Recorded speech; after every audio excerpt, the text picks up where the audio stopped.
Eu sei como curar o câncer do seu filho, disse a menina ao milionário e um milagre aconteceu.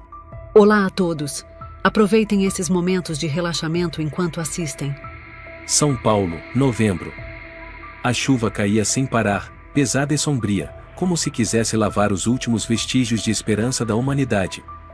Do lado de fora da longa vidraça gelada, o vento assobiava pelos corredores do 6º andar do Hospital São Gabriel. O relógio na parede marcava 3 da manhã. Nenhum passo. Nenhuma enfermeira. Apenas o cheiro de antisséptico, a luz amarelada e fraca, e a respiração entrecortada que ecoava da UTI pediátrica. No quarto 607, Henrique Almeida permanecia imóvel ao lado do leito. Usava um terno cinza claro, a gravata já frouxa, a camisa molhada pela chuva, os cabelos grudados na testa. Sua mão apertava a do filho, um menino de 9 anos, magro, com a cabeça raspada e a pele pálida como cera. Leandro. Leandro. Ele murmurava, os olhos avermelhados, a voz rouca. Me escuta, filho? O papai está aqui. Não vai a lugar nenhum. O menino não respondeu. Estava ali, os olhos semicerrados, o peito subindo e descendo levemente com a ajuda do respirador. Um tubo de soro perfurava o bracinho fino, e acima de sua cabeça, o monitor cardíaco piscava ritmadamente como se a vida dele dependesse apenas daquele ritmo eletrônico. A porta se abriu devagar. Uma mulher de meia idade entrou. Era a doutora Patrícia Moreira, chefe do setor de oncologia pediátrica. Ela retirou a máscara, ficou em silêncio por um momento e depois disse suavemente: Senhor Almeida, me desculpe por acordá-lo, mas acho que o senhor precisa saber disso. Henrique levantou os olhos, vazios. Pode falar. Patrícia olhou para Leandro, depois falou devagar. Tentamos todos os protocolos possíveis, INCHOP, EPOGR, até a terapia com células T. Mas o tumor não respondeu. O corpo dele está exausto. Continuar seria apenas prolongar o sofrimento. Henrique permaneceu em silêncio. Seus lábios tremiam. Depois de um tempo, ele perguntou: A senhora quer dizer que não há mais nada? Patrícia assentiu com a cabeça. Sinto muito, Henrique. Não temos mais o que fazer. A resposta cortou seu peito como uma lâmina gelada. Henrique se levantou, andou até a janela e olhou a chuva caindo sobre a cidade adormecida. Parte dele queria gritar, quebrar tudo, culpar o mundo inteiro, mas outra parte só sentia um vazio absoluto. Eu tenho tudo. Murmurou para si mesmo. Jato particular, mansão em Ilhabela, ações no banco. E agora não consigo salvar o menino que está bem na minha frente. Patrícia se aproximou, pousou a mão em seu ombro. Ninguém merece passar por isso, Henrique. Ninguém. Mas, às vezes, deixar ir não é desistir. Henrique não respondeu. Encolheu o ombro, voltou até a cama, e novamente segurou a mão do filho. Patrícia hesitou. Vamos continuar com os cuidados paliativos, garantir que ele não sinta dor. Saia. Interrompeu Henrique, sem gritar, mas com a frieza de uma lâmina. Quero ficar sozinho com meu filho. A médica suspirou, assentiu com leveza e saiu em silêncio. A porta se fechou, deixando Henrique sozinho no vazio gelado. A chuva ainda caía. A luz era fraca. Henrique inclinou a cabeça, encostando a testa na beirada da cama, lágrimas caindo e encharcando o lençol branco. Filho. Me perdoa. Se eu pudesse trocar tudo, absolutamente tudo, só para te ver acordar, eu trocaria. Depois de um tempo, não se sabe quanto, Henrique se levantou e saiu do quarto. Precisava respirar. Precisava de algo que clareasse a mente em turbilhão. O corredor do hospital se estendia sob luzes fluorescentes tremeluzentes. Ele passou pela sala dos plantonistas, pela máquina de café, por cartazes com frases de incentivo à luta contra o câncer. As palavras pareciam facas: confie, você não está sozinho. Henrique riu, amargo. Nunca se sentirá tão sozinho. Ao chegar no pátio dos fundos, abriu a caixa de cigarros e tirou o último. Mas o isqueiro não acendia. O vento era forte demais. O senhor quer emprestado? Uma voz infantil soou atrás dele. Henrique se virou. Uma menina. Cerca de 10 anos. Roupas escuras e gastas, cobertas de lama. Cabelos longos e desgrenhados. Mas os olhos brilhavam na escuridão, refletindo algo que parecia não pertencer a este mundo. O senhor fuma? Ela estendeu um isqueiro vermelho. Henrique pegou, acendeu o cigarro, deu uma tragada longa. Obrigado. Mas, o que está fazendo aqui a essa hora? Moro aqui perto. Às vezes venho sentar um pouco no hospital. Estranho. Ele rosnou. Hospital não é lugar para criança brincar. A menina deu de ombros. Eu sei como curar seu filho. Henrique congelou. O cigarro caiu e se apagou na poça d'água.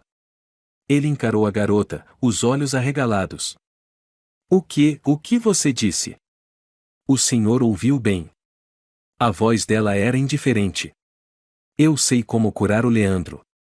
Henrique se aproximou e agarrou os ombros da menina. Quem te falou o nome do meu filho? Quem é você? Quem te mandou aqui? Ninguém me mandou. Os olhos dela o encaravam com firmeza. Eu apenas vejo. Henrique a soltou, cambaleando, aterrorizado. Você tá louca? Não. Mas já me trancaram numa casa abandonada por dizer coisas parecidas. Me chamavam de monstro. O silêncio caiu pesado. A menina se aproximou, e com o dedo desenhou no chão úmido a figura de uma folha. Essa planta cresce na borda da floresta ao norte da Serra Escura. As folhas são roxas, pontiagudas, e têm cheiro de hortelã. Se colher certo, e preparar direito, seu filho vai acordar. Mas se errar, o coração dele para em 1 hora. Henrique franziu a testa. Você está brincando com a vida de alguém. Eu nunca brinquei. A voz dela se tornou fria. Seu filho tem poucos dias. O senhor pode esperar pela morte ou tentar. Qual é o seu nome? A menina ficou em silêncio por um instante. Depois respondeu. Camila. Henrique recuou, tonto. Uma voz feminina surgiu atrás. Era uma auxiliar de enfermagem. Senhor Almeida? Está tudo bem. Henrique se virou, mas Camila já havia desaparecido. Só restava o desenho da folha, feito de terra, intacto no chão encharcado. Sem pensar 2 vezes, Henrique deixou o hospital naquela mesma noite. As palavras de Camila martelavam em sua cabeça, repetidamente, sem cessar. Se colher certo e preparar certo, seu filho vai acordar. Se errar, o coração para. Por mais absurda, por mais insana e anticientífica que fosse, Henrique já não ligava.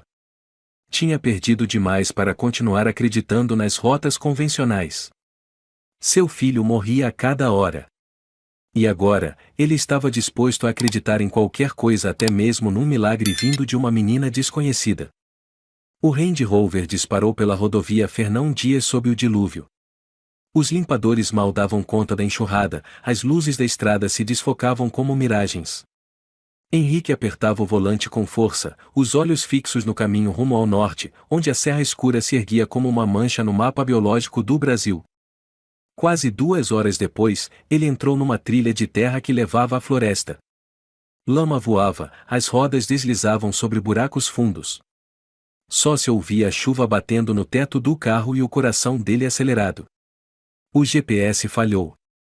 O sinal de celular sumira 10 minutos antes. Droga! Murmurou, a garganta seca. Desligou o carro, pegou a lanterna e desceu.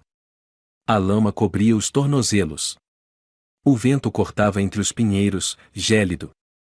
À frente, só troncos altos, negros, úmidos.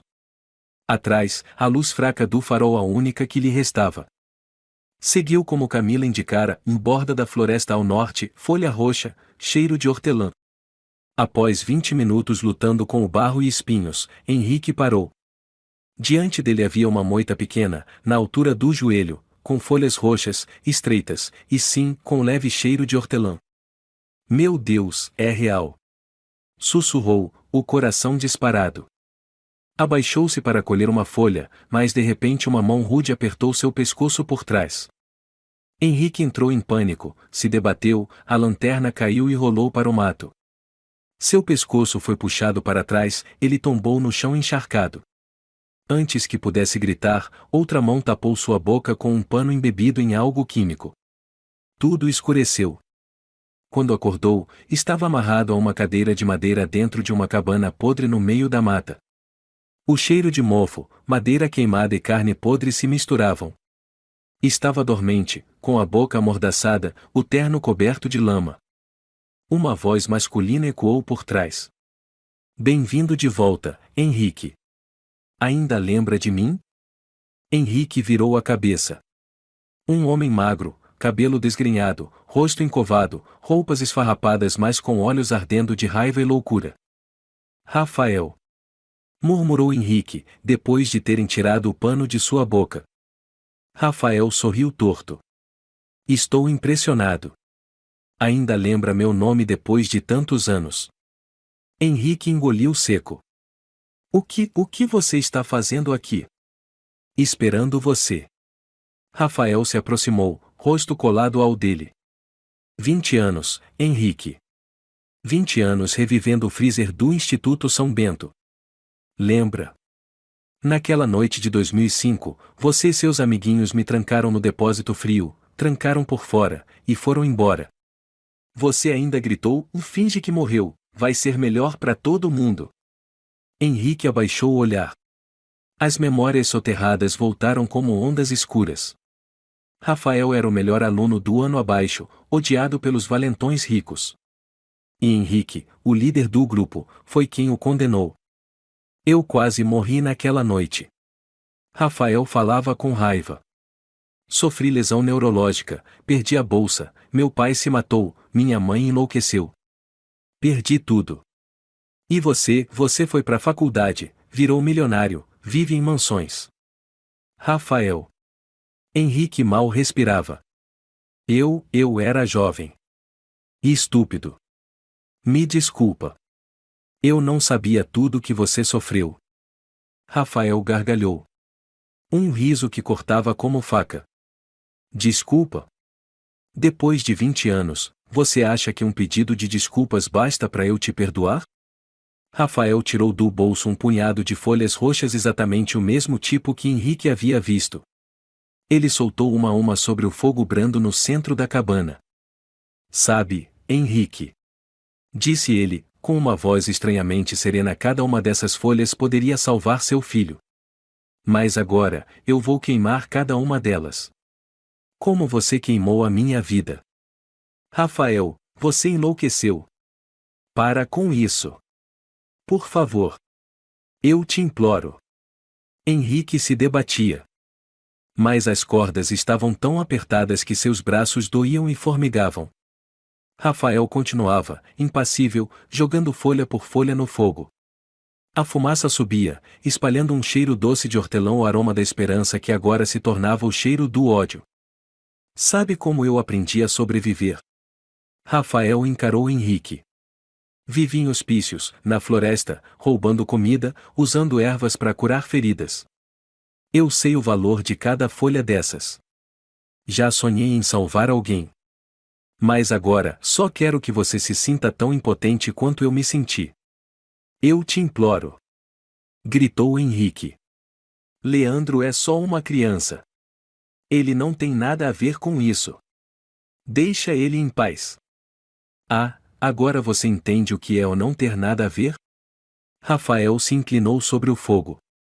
Você não teve pena de me trancar no freezer. Nem de me espancar porque eu tirava notas melhores. Nem quando riu vendo minhas lágrimas. Henrique chorava. As lágrimas se misturavam à chuva, à lama e às cinzas das folhas queimadas. Tudo o que ele conseguia ver era a imagem de Leandro, sozinho, frágil, esperando por um milagre que talvez jamais chegasse. Rafael, por favor, não faz isso, eu te imploro. Tarde demais, murmurou Rafael. Só restam 2 folhas. Ele ergueu a mão, pronto para lançá-las no fogo. Nesse momento, um som suave surgiu do lado de fora. Leve como o vento. Depois, uma voz feminina ecoou. Já chega, Rafael. Você já queimou demais. Rafael congelou. Henrique arregalou os olhos. Da névoa noturna, Camila surgiu. Ela saiu da névoa espessa, seu corpo miúdo aparentemente imune à chuva ou ao frio. Carregava nas mãos um pequeno saco de tecido marrom, amarrado com barbante. Seus olhos brilhavam na escuridão como pedras prateadas. Rafael ficou paralisado, ainda segurando as duas últimas folhas roxas. Não pode ser. Ele sussurrou. Você. Sou eu, respondeu Camila, sem nenhuma emoção na voz. Você me reconheceu mais rápido do que eu esperava. Rafael recuou um passo. Sua expressão passou da raiva para a confusão. Você não podia estar viva. E no entanto, estou aqui, interrompeu Camila. Diferente do corpo que você pensou ter enterrado na floresta. Henrique olhava de um para outro, confuso. O que está acontecendo aqui? Camila não respondeu. Manteve os olhos fixos em Rafael, como lâminas afiadas. Ainda tenho a cicatriz na nuca, disse ela, com voz grave. Você se lembra? Você me amarrou na porta de ferro daquela casa abandonada com um fio elétrico. E ligou a corrente. 30 segundos. Cala a boca. Sibilou Rafael, as mãos tremendo. Não foi porque eu te traí. Mas porque eu vi o passado que você queria esquecer. Ela deu mais um passo, sem desviar o olhar. Você me chamou de monstro. Disse que eu não merecia viver. Rafael explodiu. Eu te salvei deles. Te dei comida, abrigo. E depois me transformou em cobaia. Camila abriu o saquinho de pano e tirou um maço de folhas roxas, cuidadosamente enroladas. Eu sobrevivi porque um eremita me encontrou na floresta. Ele me ensinou sobre ervas, sobre cura e sobre perdão. Henrique engoliu em seco. Você conhece ele? Quem é você? Camila lançou-lhe um breve olhar. Sou alguém que foi ignorada por vocês dois. Mas eu já perdoei tudo. Rafael deu uma gargalhada histérica, distorcida. Perdoar? Veio aqui pregar moral? Depois de tudo? Não. Camila se aproximou da fogueira. Vim aqui para impedir que você mate mais uma criança inocente. Rafael olhou para Henrique, depois para as folhas nas mãos de Camila. Acha mesmo que pode levar isso e salvar o filho dele? Depois do que ele fez comigo? Com você. Camila se agachou, abriu o saco, e ergueu um punhado de folhas na frente de Rafael. Você ainda lembra desse cheiro? Um dia, você usou a dose errada e o coração do meu cachorrinho parou. Eu chorei 3 dias. Cale a boca! Gritou Rafael, arrancando o maço das mãos dela. Camila não resistiu. Apenas ficou parada, olhando-o fixamente. Queime, se quiser, disse ela, com a voz leve como o vento. Mas quando o fogo apagar, tudo o que vai restar será sua escuridão. Henrique arfava, a voz rouca. Camila, por favor, eu te imploro. Salve meu filho. Faço qualquer coisa. Ela se virou para ele. Qualquer coisa. Sim. Ele assentia com força. Eu dou tudo. Minha fortuna, meu nome, até minha vida, se for preciso. Rafael baixou lentamente a cabeça. Suas mãos soltaram as 2 últimas folhas, que caíram numa poça d'água ao lado da fogueira. Eu tô cansado. Murmurou. Vivi 20 anos esperando por esse momento, mas agora que chegou, não sinto nada. Nenhuma paz. Camila sussurrou. Porque o ódio não cura nada. Ele só apodrece quem o carrega. De repente, Rafael caiu de joelhos, segurando a cabeça. Eu nem sei mais quem eu sou. Um dia eu quis ser médico. Queria ajudar as pessoas. Você ainda pode, disse Camila, com suavidade, se escolher o caminho certo. Um soluço escapou da garganta de Rafael. Ele se encolheu num canto da cabana, chorando como uma criança. Henrique ainda tremia. Garotinha, por favor, me dá. Camila assentiu. Tirou um pequeno pacote do saco de tecido e o entregou a Henrique. É a dose para 3 dias. Ferva a água a 42 graus Celsius, mexa com colher de prata. 7 minutos. Depois, use um difusor para espalhar no quarto. Não erre nada. Henrique pegou, as mãos tremendo. Eu não sei como agradecer. Não diga nada, respondeu Camila, com os olhos mais suaves. Só faça certo. E lembre-se por que está fazendo isso. Lá fora, a chuva começava a cessar. Camila se virou e sumiu na escuridão. Sem despedida. Sem olhar para trás. Henrique a acompanhou com o olhar, até vê-la desaparecer entre os pinheiros. Quem é você, de verdade? Murmurou. Rafael não disse mais nada. Sentado, olhava fixamente para as cinzas da fogueira. Suas mãos, que um dia pertenceram a um estudante de medicina promissor, agora não passavam de vestígios de anos apodrecidos pelo ódio. Henrique saiu da cabana, apertando contra o peito o pacote de ervas como se segurasse a própria vida do filho. O sol ainda não havia nascido. Mas a chuva cessara. E a floresta estava silenciosa de maneira estranha. O Range Rover, coberto de lama, parou diante da entrada da emergência do Hospital São Gabriel pouco antes das 4 da manhã. Henrique saltou do carro como um homem fugindo da morte. Olheiras profundas, o terno sujo de terra, cabelos bagunçados, mãos trêmulas segurando o embrulho de ervas. Seu rosto estava pálido, esgotado. Um segurança se aproximou, desconfiado. Senhor, o senhor está bem? De onde está vindo? Preciso ver a doutora Moreira. Imediatamente. É emergência. Respondeu Henrique, com urgência. O segurança assentiu, falando no rádio. Doutora Patrícia Moreira, favor comparecer à emergência. Caso urgente. Henrique correu pelo corredor familiar, ignorando os olhares confusos das enfermeiras noturnas. Escancarou a porta do quarto 607, onde Leandro ainda jazia imóvel. O menino não mudará. Ainda pálido, a respiração fraca, cercado por máquinas. O monitor cardíaco piscava, mais lento do que no dia anterior. Cada obipo era como uma faca cravando o peito de Henrique. Ele se sentou ao lado da cama, segurando a mão do filho. Leandro, o papai voltou. Você está me ouvindo? Você prometeu esperar, lembra? A porta se abriu bruscamente. A doutora Patrícia Moreira entrou às pressas, de jaleco branco, cabelos presos às pressas, olhar perplexo. Henrique? Meu Deus, onde o senhor esteve a noite toda? Procuramos por toda parte. Eu fui buscar isso. Henrique abriu o embrulho de tecido, colocando um maço de folhas roxas sobre a bancada metálica. Eu vou usar. Patrícia franziu o senho. Folhas?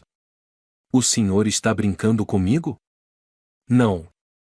Não estou. Henrique a encarou, os olhos ardendo. Alguém me ensinou como preparar. Água a 42 graus, colher de prata, 7 minutos de fervura. Depois difusão no quarto. Patrícia ficou pasma. Depois soltou uma risada seca. O senhor está tão desesperado a ponto de acreditar em bruxaria? Isso não é bruxaria. Gritou Henrique, pela primeira vez no hospital. Eu sei que parece loucura. Mas se a senhora tivesse visto seu filho assim, noite após noite, faria qualquer coisa, como eu. Patrícia silenciou por um instante. Depois, mais suavemente. Henrique, eu entendo sua dor. Mas somos médicos. Acreditamos na ciência, não em folhas da floresta. E o que a ciência me disse, Patrícia? Sussurrou ele, com raiva contida. Que meu filho não tem mais chance. Que eu devia me preparar para o fim. Então, o que mais tenho a perder? Patrícia o observou em silêncio. Na sua frente já não estava o empresário poderoso, dono de carros de luxo e ações bancárias. Era apenas um pai despedaçado. Ela suspirou. O senhor tem termômetro e colher de prata? Henrique abriu sua bolsa. Tenho. E sabe usar o difusor no quarto? Já chamei o Tiago, do suporte técnico. Ele está vindo. Nesse instante, um jovem entrou com crachá escrito Tiago Torres, técnico em sistemas. Trazia nas mãos um difusor grande. Doutora Moreira, cheguei.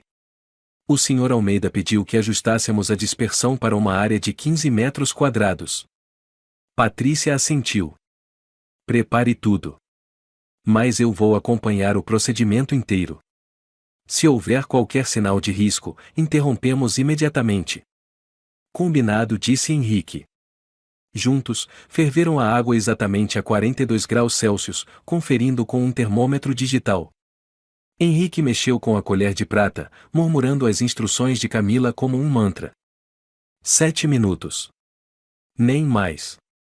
Nem menos. Quando a mistura ganhou uma consistência leitosa e suave, Henrique a despejou no difusor. Tiago ajustou o tempo e a pressão. Um vapor leve, com um cheiro suave de hortelã, começou a se espalhar pelo quarto tão leve quanto o sopro de um anjo. Henrique sentou-se, segurando novamente a mão de Leandro. Você vai ficar bem, e você tem que ficar bem. Patrícia permaneceu de braços cruzados, os olhos fixos no monitor cardíaco. Tiago sussurrou. Esse cheiro, e é agradável mesmo. Não é como os óleos essenciais de sempre. Silêncio cortou Patrícia. Observe. No primeiro minuto, nada. No segundo minuto, Leandro ainda imóvel. No terceiro minuto, o ritmo cardíaco pareceu desacelerar. Bip, e bip, e bip. O monitor começou a emitir um som estranho. Patrícia franziu a testa. Os batimentos estão instáveis. No quarto minuto, Leandro mexeu o dedo indicador da mão direita. Henrique prendeu a respiração. Patrícia correu para verificar os reflexos pupilares. Não, e ainda inconsciente. No quinto minuto, Leandro teve uma convulsão violenta. Arritmia cardíaca. Gritou Patrícia. Desliguem o difusor. Tiago, corte a máquina. O alarme disparou, agudo e cortante. O monitor cardíaco piscava em vermelho. Enfermeiros invadiram o quarto como uma onda. Preparem adrenalina. Ordenou Patrícia. Henrique, saia. Agora. Não. Henrique se debatia. Eu não vou. Preciso estar com meu filho. Por favor, Henrique. Patrícia o encarou com firmeza. Eu não quero chamar os seguranças. Mas se o senhor atrapalhar o atendimento, não me deixará escolha. Henrique recuou, as lágrimas escorrendo. Soltou a mão de Leandro e foi empurrado para o corredor. A porta se fechou atrás dele com um estrondo, como uma sentença. Ele escorregou até o chão, encostado na parede fria, abraçando a cabeça com as mãos. O cheiro de hortelã ainda pairava em seus cabelos, em suas roupas. Meu Deus! Sussurrou, desesperado. Eu salvei meu filho, ou acabei de matá-lo? Passos correndo. Sons de máquinas. Gritos.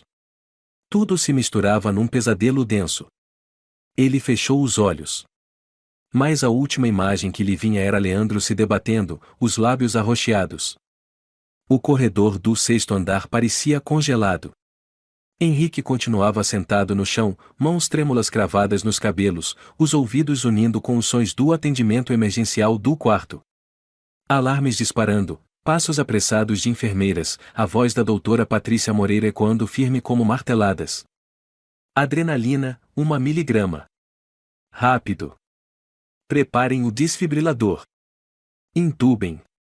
Batimentos caindo para 40.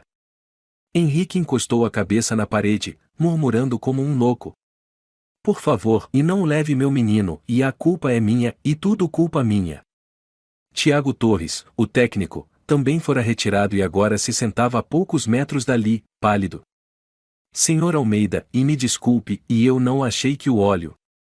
Cale a boca. Cortou Henrique, sem virar o rosto. Não foi culpa sua. Foi minha. Tiago baixou os olhos e assentiu em silêncio.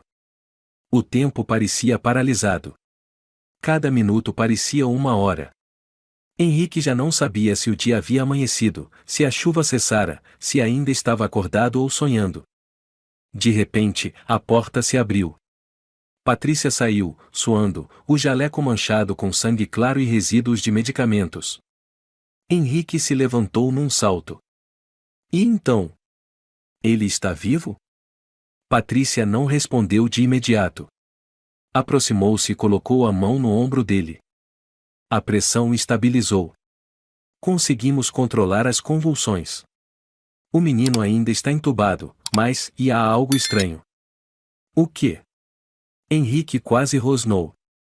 Patrícia tirou do bolso um laudo impresso do tomógrafo. Fizemos uma nova tomografia.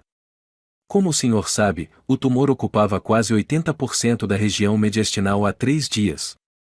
Mas a imagem nova mostra que o tumor está regredindo. Henrique deu um passo para trás, como se tivesse levado um soco no peito. A senhora, e o que a senhora está dizendo? Ninguém consegue explicar. Patrícia respirava pesado. Ele não sumiu completamente, mas reduziu mais de 60% em uma única noite. Não há explicação científica. Tiago se levantou. Pode ter sido a planta. Quero dizer, aquele extrato? Patrícia olhou para ele, depois para Henrique. Não posso confirmar isso. Mas também não posso negar. Henrique, eu nunca vi nada parecido. Henrique segurou a cabeça, tomado por um turbilhão de espanto, alívio, desconfiança, medo. Não sabia se chorava ou fugia. Meu filho, ele pode sobreviver? Patrícia respondeu com cautela. Eu não posso prometer nada. Mas o que vi é um ponto de virada. Henrique soltou o ar, recostando-se na parede. Obrigado, meu Deus, obrigado.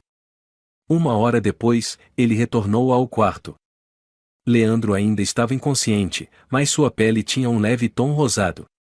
O monitor cardíaco pulsava com mais regularidade. O cheiro suave de hortelã ainda pairava no ar como o sopro de um anjo. Henrique sentou-se na cadeira ao lado da cama e segurou a mão do filho. Leandro, você está lutando, não é? Eu tô aqui e não vou sair do seu lado. Sua voz ecoou no quarto vazio. Henrique olhou ao redor, e de repente se lembrou de Camila. Aquela menina, preciso agradecê-la, preciso encontrá-la. Levantou-se, saiu do quarto e percorreu todo o 6º andar. O corredor estava mais tranquilo, algumas enfermeiras revisavam anotações do plantão, todas exaustas após a emergência. Henrique foi até a recepção.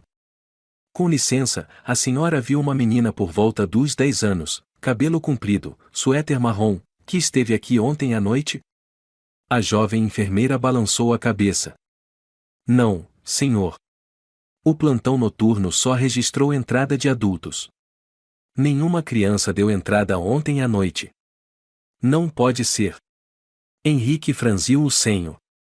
Ela falou comigo. Ela me deu as folhas. Talvez tenha confundido com alguém. Henrique girou nos calcanhares e desceu até o térreo. Perguntou a cada segurança, cada auxiliar, cada enfermeira.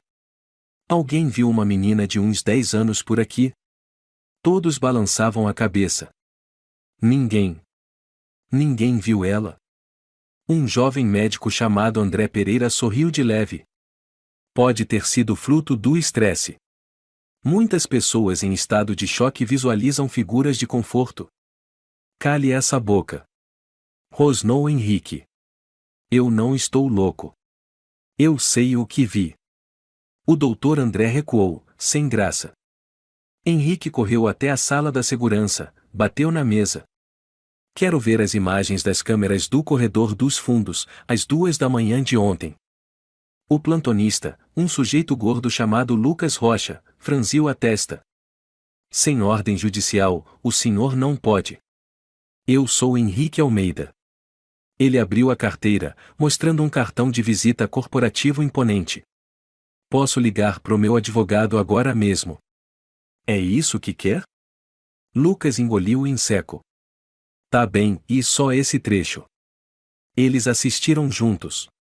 Lucas retrocedeu a gravação do corredor dos fundos exatamente no horário que Henrique lembrava ter falado com Camila. E então? Henrique ficou paralisado. Na tela, só havia ele em pé na chuva, fumando, falando, gesticulando, se aproximando e mais sem ninguém à sua frente. Nenhuma menina. Nenhuma Camila. Henrique balançava a cabeça repetidamente.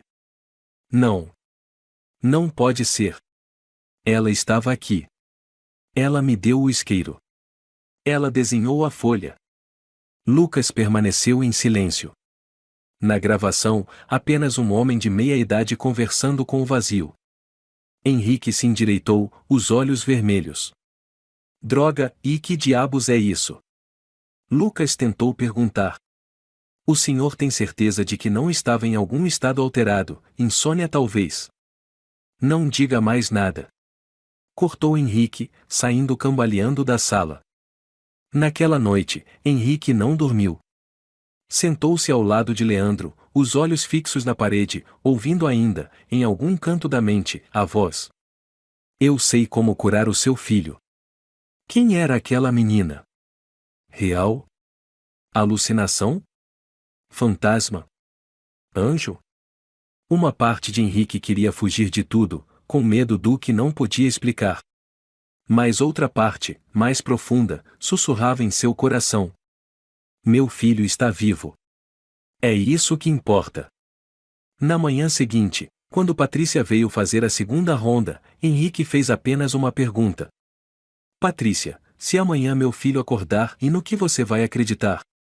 Ela parou, encarou-o. Não sei mais. Mas com certeza, e não vou mais acreditar que tudo pode ser explicado pela ciência. Chovia novamente em São Paulo. Era a terceira chuva desde que Henrique voltara da floresta. Mas desta vez, ela não caía mais sobre sua cabeça e sim dentro de sua mente. Henrique estava sentado à janela do quarto 607, olhando, com o olhar perdido, cada gota d'água que escorria pelo vidro, formando trilhas longas. Lá dentro, Leandro ainda dormia. Mesmo com os sinais vitais animadores, mesmo com o tumor regredindo, o menino seguia naquele sono profundo. Por que você ainda não abriu os olhos? Murmurou Henrique. Você prometeu. Leandro. Patrícia entrou, falando baixo. O senhor precisa descansar um pouco, Henrique. Já faz 3 dias que não dorme nem uma hora. Eu não posso. Se eu dormir, posso perder o momento em que ele acordar. Ele precisa de um pai forte, não exausto. Ela pousou a mão no ombro dele. Podemos cuidar dele. O senhor só precisa. Já não basta eu quase tê-lo matado? Quer que eu o abandone de novo? Henrique se levantou, a voz afiada. A senhora não entende. Ninguém entende.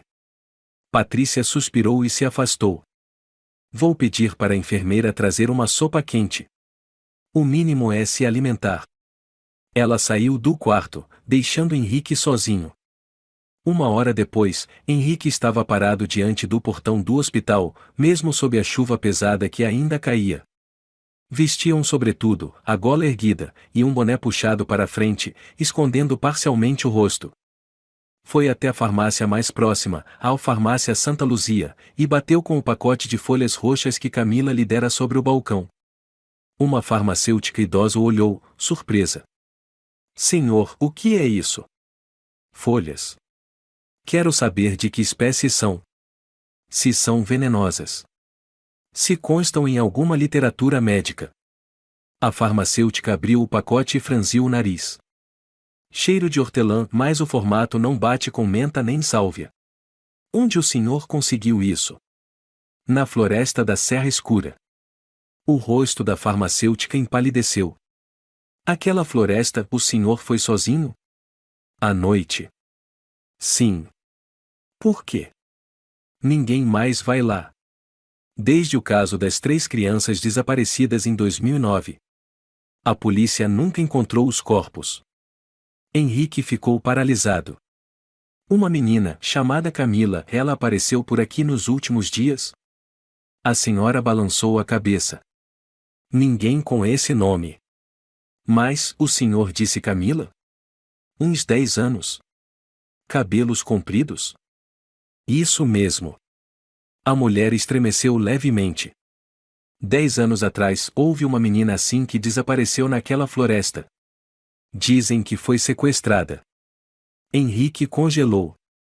Qual era o nome completo dela? A farmacêutica hesitou. Camila Ramos.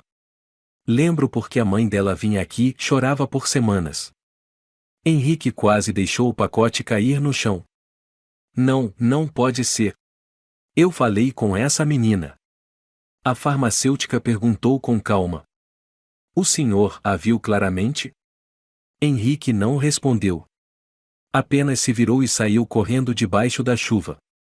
De volta ao hospital, foi direto para a sala de segurança e exigiu rever as gravações das câmeras no corredor, no saguão e no elevador. Lucas, o segurança do turno, obedeceu com relutância.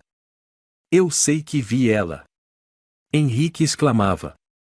Ela me deu um isqueiro. Ela desenhou uma folha no chão. Lucas balançou a cabeça. Senhor, já checamos todas as imagens da meia-noite até as 4 da manhã. Não há nenhuma menina registrada no sistema. Eu não imaginei isso. Henrique bateu a mão na mesa. Eu não estou louco. Lucas recuou, evitando o olhar inflamado de Henrique. Henrique saiu cambaleando em direção à escada. Quando alcançou o 3º degrau, uma voz familiar soou atrás dele. Ninguém me vê, porque eu não estou aqui. Ele se virou bruscamente. Não havia ninguém. Camila. Ele gritou. Onde você está? Silêncio. Henrique correu até o pátio dos fundos, onde a tinha visto pela primeira vez. A chuva continuava intensa, escorrendo pelas calhas e gotejando sobre o piso de pedra. Camila. Ele chamou, sem esperança. Quem é você? É humana? É um fantasma? Você é real? Nenhuma resposta. Apenas a lâmpada amarela tremeluzente e a chuva persistente. Henrique se sentou em um banco de pedra, com a cabeça entre as mãos. Estou enlouquecendo. O que foi que eu fiz? Naquela noite, Patrícia voltou ao quarto. Leandro ainda não abrirá os olhos, mas sua pele estava visivelmente mais corada. Patrícia verificou os sinais vitais, depois olhou para Henrique, agora uma sombra do homem que fora, barba por fazer, olheiras profundas, mãos trêmulas. Talvez o senhor devesse ir para casa descansar uma noite, disse ela suavemente. Deixarei uma enfermeira de plantão. Qualquer novidade, eu ligo. Henrique não respondeu. Apenas perguntou. Se a senhora encontrasse alguém que ninguém mais lembrasse, ninguém mais visse, e nenhuma câmera registrasse, o que pensaria? Patrícia hesitou. Eu pensaria que é um sinal psicológico. E se essa pessoa lhe desse algo que salvasse uma vida? Patrícia o encarou longamente. Depois sentou-se ao lado dele e respondeu devagar. Henrique, eu não acho que o senhor esteja delirando. Eu acredito que viu essa menina. Mas também acredito que nem tudo que não pode ser explicado pela ciência deixa de ser real. Henrique sussurrou.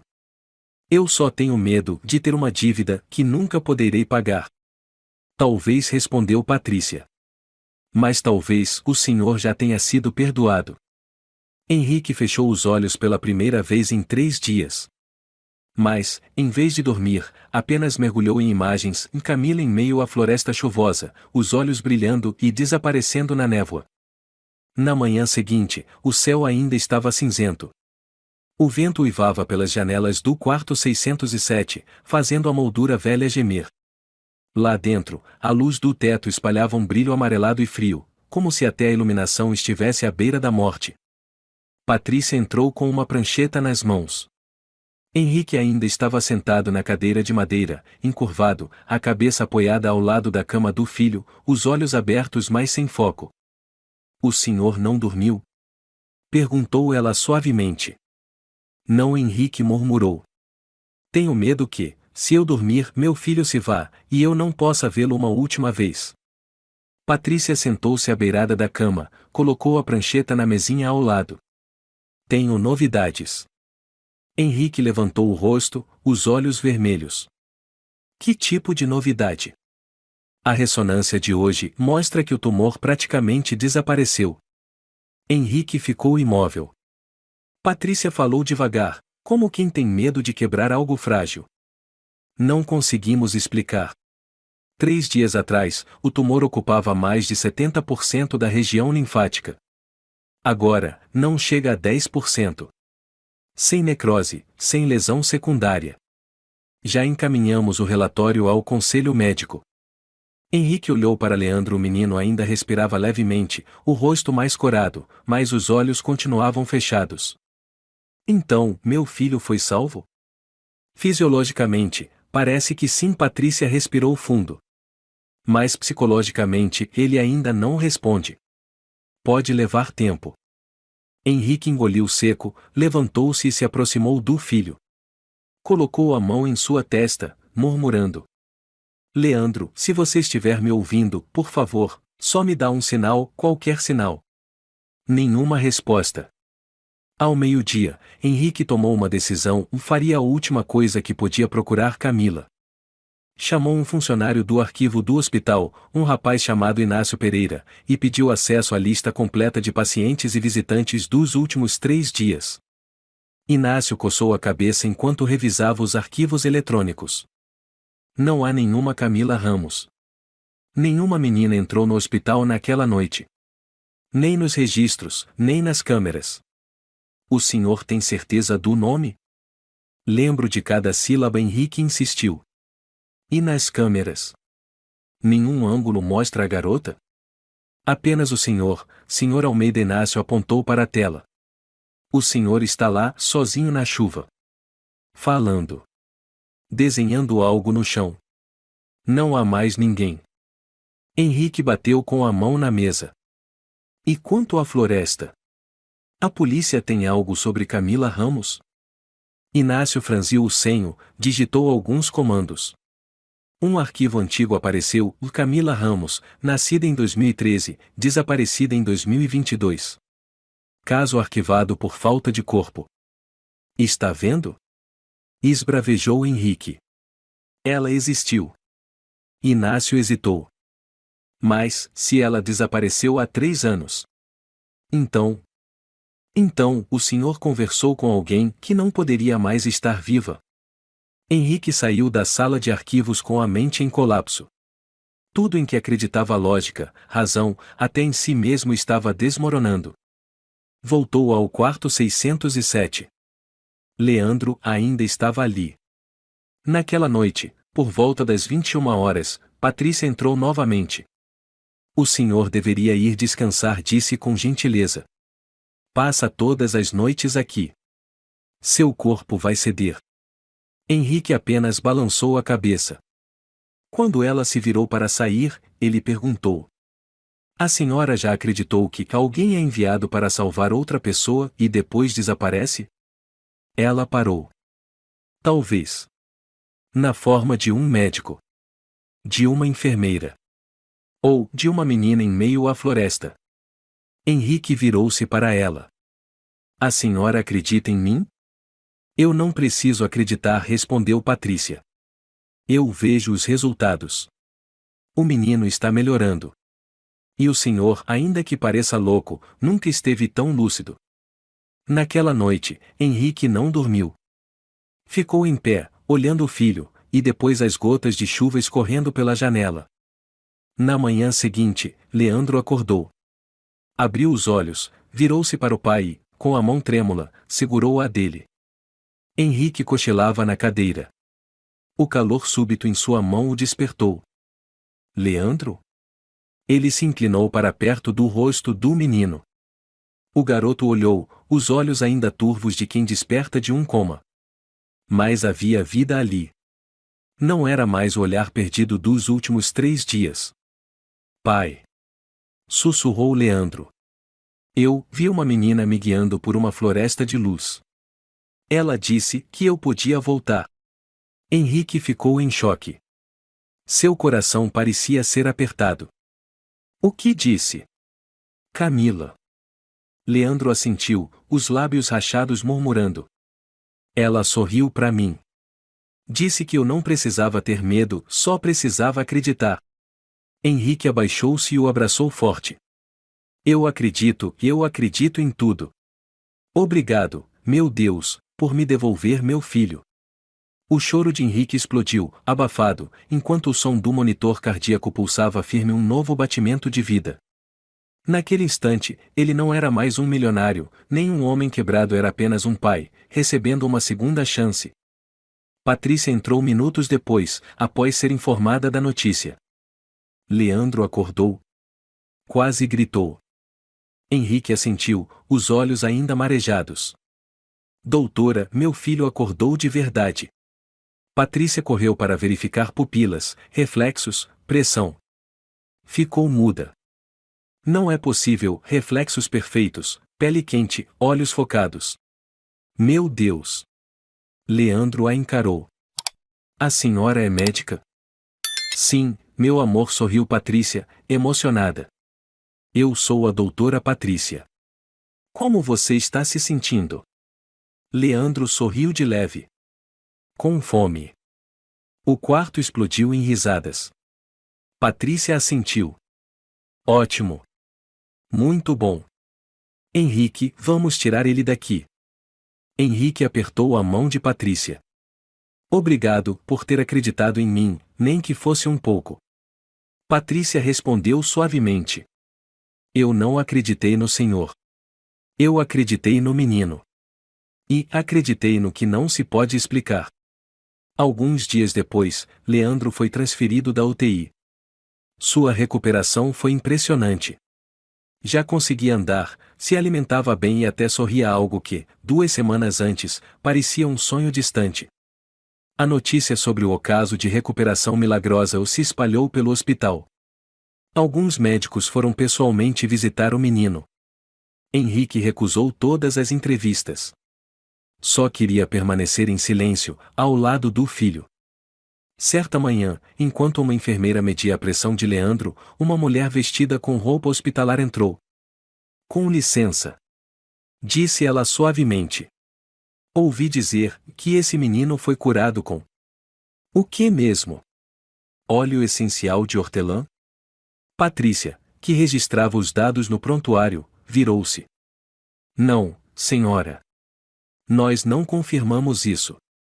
Apenas e uma reação nunca antes registrada. A mulher sentou-se. Meu filho também tem linfoma. Mas ele não responde à quimioterapia. E já não tenho mais esperança.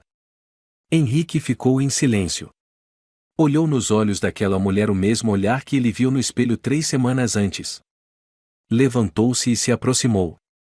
Qual o seu nome? Ana. Ana Costa. Quantos anos tem seu filho? 7.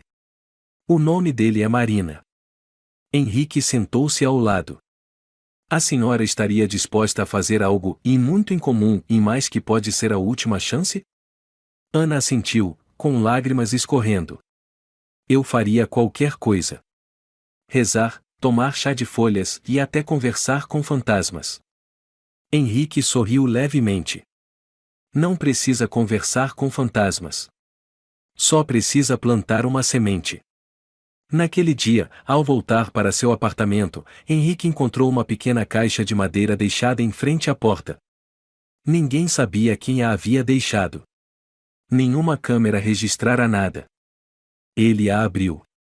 Dentro havia um saquinho com sementes pequenas idênticas às das folhas roxas anteriores e um bilhete manuscrito, dobrado com cuidado. O perdão é o remédio mais poderoso. Plante esta semente, não para seu filho, mas para outras crianças. Camila. Aquela que foi deixada na escuridão. Henrique ficou paralisado. Camila, e você ainda está por aí, e não é? Ele apertou o bilhete contra o peito e olhou para o céu nublado. Naquele momento, já não era mais uma dúvida, era fé. 2 meses depois, Henrique vendeu sua mansão em Ilhabela, liquidou suas ações na construtora, e comprou um terreno amplo na zona oeste de São Paulo, perto do rio Tietê. O terreno estava abandonado havia quase 12 anos, antes um antigo posto de repouso. Agora, o lugar havia se transformado num canteiro de obras vibrante, com dezenas de operários, escavadeiras, arquitetos e técnicos de saúde. Patrícia estava ao lado de Henrique no primeiro dia da fundação. O senhor pretende mesmo transformar esse lugar em um centro de tratamento natural para crianças com câncer? Não é só tratamento, respondeu Henrique. É um jardim. Onde as crianças podem respirar, ter esperança e viver antes de precisar temer. Patrícia sorriu. E como vai se chamar? Henrique não precisou pensar muito. Jardim de Camila. Patrícia assentiu. Vou pedir demissão antes do prazo e vir trabalhar com o senhor. Seja bem-vinda à minha equipe. Henrique sorriu, com um brilho nos olhos que não tinha havia muito tempo. A imprensa logo descobriu o Jardim da Luz, o misterioso. Mas Henrique recusou entrevistas, não aceitou patrocínios e proibiu qualquer hospital ou empresa de dar nome ao local. Apenas plantou centenas de canteiros de flores roxas, arbustos cultivados a partir das sementes desconhecidas. As crianças dos hospitais oncológicos começaram a chegar no início 3, 5. Um ano depois, eram centenas.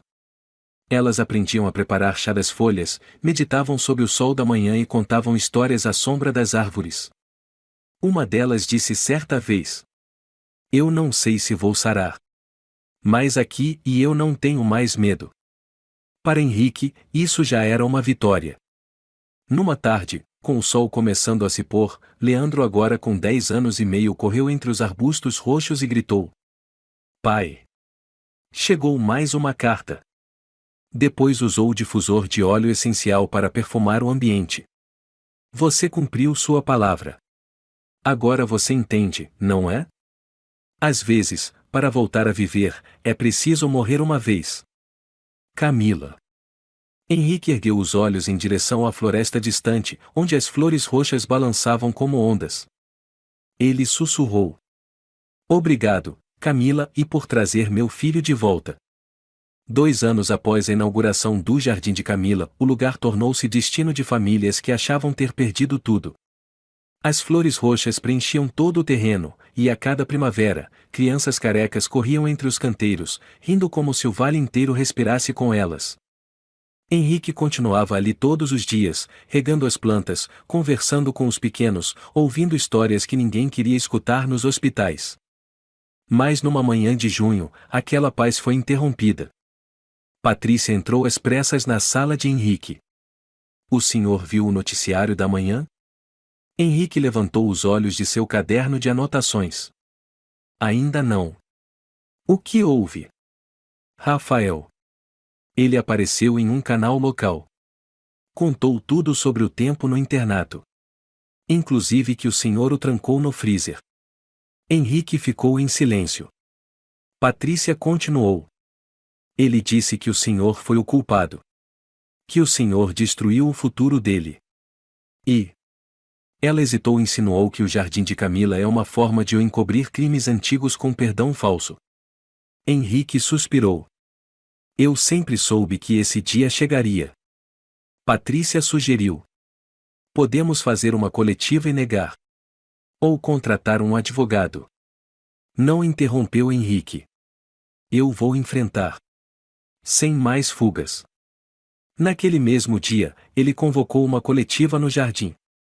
Imprensa e público compareceram, parte por curiosidade, parte indignados com o que Rafael havia dito. Henrique subiu em uma pequena plataforma, diante de centenas de olhos atentos. Boa tarde. Meu nome é Henrique Almeida. E sim, fui eu quem causou dor a Rafael há 20 anos. Um burburinho se espalhou pela plateia. Aos 17, eu era cruel, arrogante. Desprezava os outros porque eu tinha dinheiro. Eu e meus amigos trancamos um colega em um freezer como uma brincadeira e nunca pensamos nas consequências. Ele encarou o público. A voz firme. Rafael merece crítica? Talvez. Mas antes de criticá-lo, e critiquem a mim. Fui eu quem começou tudo. Um jornalista gritou. O senhor pretende renunciar à direção do Centro Camila? Não respondeu Henrique com firmeza. Eu não construí esse centro para pagar meu passado. Eu o construí porque não quero que nenhuma criança se sinta tão sem esperança quanto meu filho se sentiu. Não escondo meu passado. Mas escolhi viver de outra forma.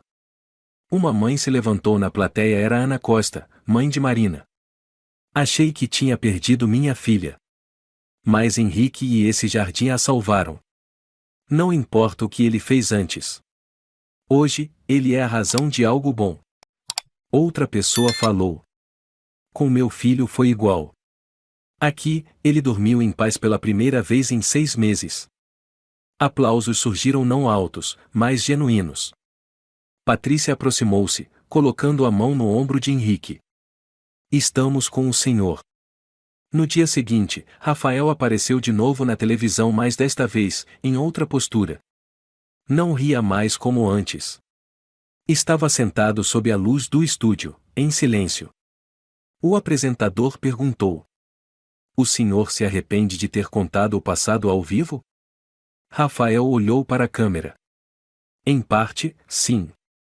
Henrique foi uma das razões para o que me tornei. Mas, e eu também sou responsável por não ter voltado a ser quem eu era. O senhor queimou as folhas roxas, certo? Rafael assentiu. Eu queria que ele sofresse como eu sofri. Mas agora entendo, e dor não liberta ninguém. Alguma mensagem para Henrique Almeida? Rafael olhou direto. Obrigado por não fugir. E desculpe por ter tentado usar seu filho como refém. Talvez, e nós dois precisássemos da Camila para aprender a perdoar. Na quinta primavera, o Jardim de Camila realizou seu primeiro Festival das Flores Roxas. Leandro, agora com 14 anos, saudável e mais alto que o pai, subiu com Henrique na plataforma. Pegou o microfone, a voz trêmula. Um dia, achei que ia morrer. Mas então uma garota me guiou por uma floresta iluminada. Ela disse que eu ainda tinha algo a fazer. E meu pai foi o primeiro a acreditar nisso. Aplausos encheram o jardim. Henrique inclinou a cabeça diante da multidão. Plantamos sementes de uma origem desconhecida. Mas o que colhemos, e foi fé. Uma garotinha na plateia levantou a mão. Qual era o nome da garota? Henrique sorriu. Camila. Mas talvez, e ela nem precise de nome. Porque ela é o símbolo do que não se explica, mas existe. Naquela noite, ao fim da cerimônia, Henrique sentou-se sozinho sob uma árvore roxa. A luz da lua iluminava seu rosto envelhecido, mais sereno. Uma brisa soprou. Um pedaço de papel voou e bateu em seu pé. Ele se abaixou e pegou. A caligrafia era familiar. Quando se aprende a perdoar, o mundo começa a florescer. Não deixe que ele murche de novo, tio Henrique. Ele olhou ao redor. Ninguém. Apenas flores roxas, balançando levemente. Henrique sorriu. Eu prometo. A história é um lembrete de que arrependimento não se prova com palavras, mas com ações concretas. Henrique foi alguém que causou dor, mas quando perdeu tudo, aprendeu que a vida não vem do dinheiro ou do poder, mas da fé, do perdão e do amor incondicional. Não importa quão escuro seja o passado, se tivermos coragem de enfrentá-lo e viver pelos outros, ainda é possível plantar esperança. E, às vezes, o milagre vem de onde menos se espera. Se você gostou desta história, convidamos você a dar um like e se inscrever em nosso canal. Seu apoio nos motiva a continuar trazendo histórias comoventes quase todos os dias. Estamos muito agradecidos pelo seu apoio. Até breve.